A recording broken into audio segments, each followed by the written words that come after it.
On appelait pharisiens des hommes qui se vantaient de pratiquer la religion mieux que tous les autres, qui mettaient, si vous voulez, leur orgueil à se montrer plus pieux, plus austères, plus recueillis, plus rigoureux que n'importe qui, du moins en apparence. On les rencontrait sans cesse en vêtements de deuil. Les jours de jeûne, ils montraient un long visage pâle afin de faire bien voir à tout le monde qui n'avait rien mangé. Au temple, ils se plaçaient bien en évidence, afin que chacun pût les admirer pendant qu'ils priaient.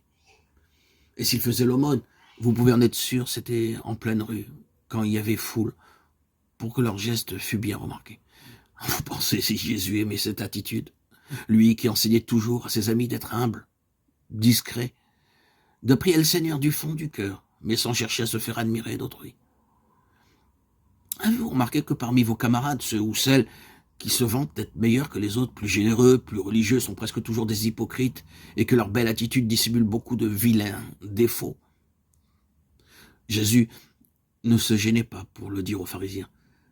Par exemple, il les appelait sépulcres blanchis, les comparant à des tombeaux dont l'extérieur est bien propre, bien nettoyé, mais dont l'intérieur, quoi qu'on fasse, contient toujours une horrible pourriture. Ou encore, il racontait cette anecdote. 2 hommes montèrent au temple pour prier. L'un était un pharisien, il se dirigea tout en avant pour être bien vu de tous. Il commença à prier à voix haute. « Seigneur, je te rends grâce parce que tu m'as fait parfait. Je prie, je jeûne, je célèbre toutes les fêtes. Je n'ai pas de défaut. Je te remercie, ô Dieu, d'avoir fait de moi un si bon croyant. » Et l'autre homme était un publicain, c'est-à-dire un humble petit employé des douanes et des impôts. Lui, il s'était placé dans un coin sombre où nul ne l'apercevait. Et en silence du fond de son âme, il priait « Seigneur, ayez pitié de moi, parce que je ne suis qu'un pécheur. » Et Jésus concluait « Lequel des 2 aura sa prière exaucée par Dieu? Certainement pas le premier, pas le pharisien. » De telles observations, on l'imagine sans peine, n'étaient pas faites pour plaire aux pharisiens, et ils cherchaient à se venger de Jésus. Pour cela, ils commencèrent à l'accuser de violer la loi sainte de Moïse, ce qui, pour un juif, était un véritable crime. Il faut vous dire que la loi, les pharisiens l'appliquaient avec une minutie très exagérée.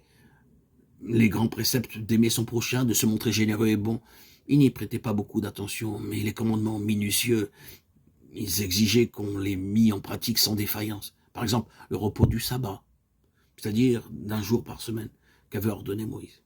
Il l'entourait de toutes sortes de règlements absurdes. Il voulait que non seulement on ne travaillait pas ce jour-là, mais même qu'on ne fît rien du tout. Par exemple, il disait, on n'a pas le droit de porter un paquet à plus de 200 mètres le jour du sabbat. On n'a pas le droit d'écrire à un ami, même pas de tracer une ligne.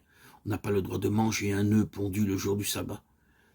Et l'un de ces pharisiens disait même, ce qui était vraiment le comble du ridicule, on n'a pas le droit de tuer un pou le jour du sabbat. Bien entendu, Jésus ne tenait aucun compte de ces règlements stupides qui n'avaient rien à voir avec la véritable religion. Et les pharisiens s'en allaient partout, répétant à voix basse, vous savez, Jésus de Nazareth, dont certains disent qu'il est un prophète et même le Messie, eh bien, c'est tout bonnement un sacrilège. Il viole notre sainte loi. Il n'observe pas le sabbat. Regardez, il fait des miracles le jour consacré au Seigneur. Il se permet de guérir un paralytique, juste ce jour-là. Et ceux qui l'entourent suivent son exemple. On les a vus en plein sabbat casser des épis dans un champ de blé pour manger, ce qui est une faute extrêmement grave. Toutes ces critiques, tous ces bruits désagréables, n'avaient pas encore beaucoup d'importance. Mais à mesure que l'enseignement de Jésus se répandait, à mesure que les assistants se faisaient plus nombreux à l'entendre, l'hostilité grandissait contre lui. Et cela finira par un drame.